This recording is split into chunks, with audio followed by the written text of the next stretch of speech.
श्रावण महिना सुरू झाला की श्रावण सोमवार, मंगळागौरी, नागपंचमी अशा सर्व सणांची रेलचेल सुरू होते. सणाचं महत्त्व पूजाविधीची माहिती तर आपल्याला मिळतेच, परंतु या सणांच्या खास अशा कहाण्या देखील आहेत.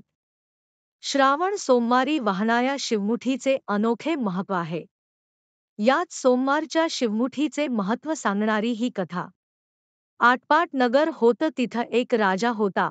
त्या राजाला 4 सुना होत्या, 3 आवडत्या होत्या, एक नावडती होती. आवडत्या सुनांना तो चांगल्या चांगल्या वस्तू आणून देत असे आणि नावडतीला जेवायला उष्ट खरगट, नेसायला जाडे भरडे, राहाव्यास गुरांचे घर आणि गुराख्याचे काम देत असत. पुढे श्रावणमास आला, पहिला सोमवार आला. त्या दिवशी त्या नावडतीची नागकन्येशी आणि देवकन्येशी भेट झाली. ते कुठं जात आहेत अशी विचारणा केल्यावर कळालं, महादेवाच्या देवळात शिवामूठ वाहायला जात आहेत. नावडतीने विचारलं, त्याने काय होतं? भक्ती होते आणि इच्छित कार्य सिद्धीस जातं. मुलबाळ होतं. नावडती माणसं आवडती होतात. वडीलधाऱ्यांचा आशीर्वाद मिळतो. यानंतर नागकन्या आणि देवकन्येने नावडतीला विचारलं, तू कोणाची कोण? नावडतीने सांगितले, राजाची सून. मी देखील तुमच्या सोबत येते. नावडती त्यांच्याबरोबर देवळात गेली. नागकन्या आणि देवकन्या वसा वसू लागल्या. नावडतीने विचारलं, काय बोलताय? तेव्हा त्यांनी सांगितलं, शिवामुठीचा वसा वसतो आहोत. या वसाला नेमकं काय करावं?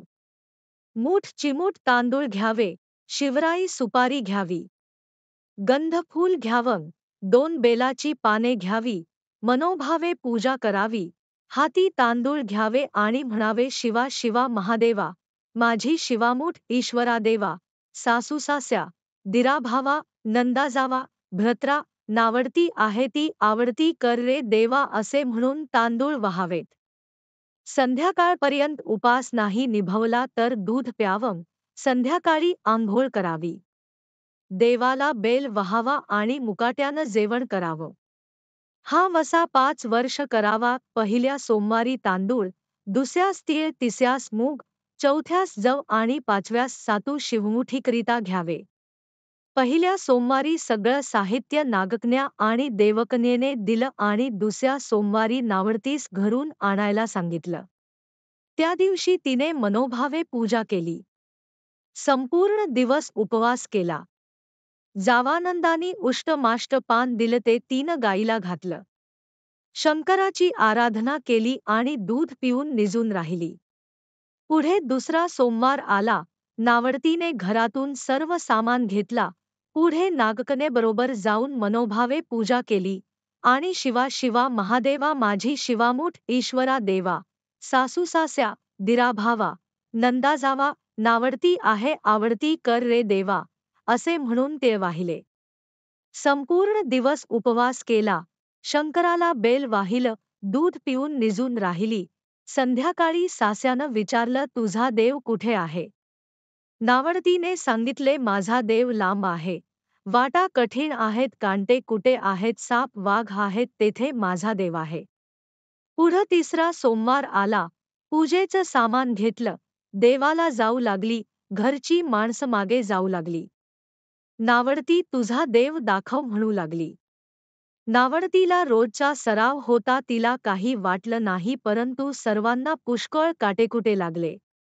नावडतीची दया आली. आजपर्यंत रानात कशी येत असेल कोण जाणे. नावडतीला चिंता पडली. देवाला प्रार्थना केली. देवाला तिची करुणा आली. नागकन्या, देवकन्यासह वर्तमान देऊळ सुवर्णाचं झालं. रत्नजडिताचे खांब झाले. सगळ्यांनी देवाचं दर्शन घेतलं. नावडती पूजा करू लागली, गंधफूल वाहू लागली. नंतर शिवमूठ घेऊन शिवा शिवा महादेवा, माझी शिवामूठ ईश्वरा देवा, सासूसास्या, दिराभावा, नंदाजावा, नावडती आहे आवडती कर रे देवा असे म्हणून शिवाला वाहिली. राजाला मोठा आनंद झाला. नावडतीवर प्रेम वाढले. दागिने घालायला दिले. खुंटीवर पागोट ठेवून तळे पाहायला गेले. नावडतीची पूजा झाली. पूजा झाल्यावर सर्व बाहेर आले. राजा परत आला.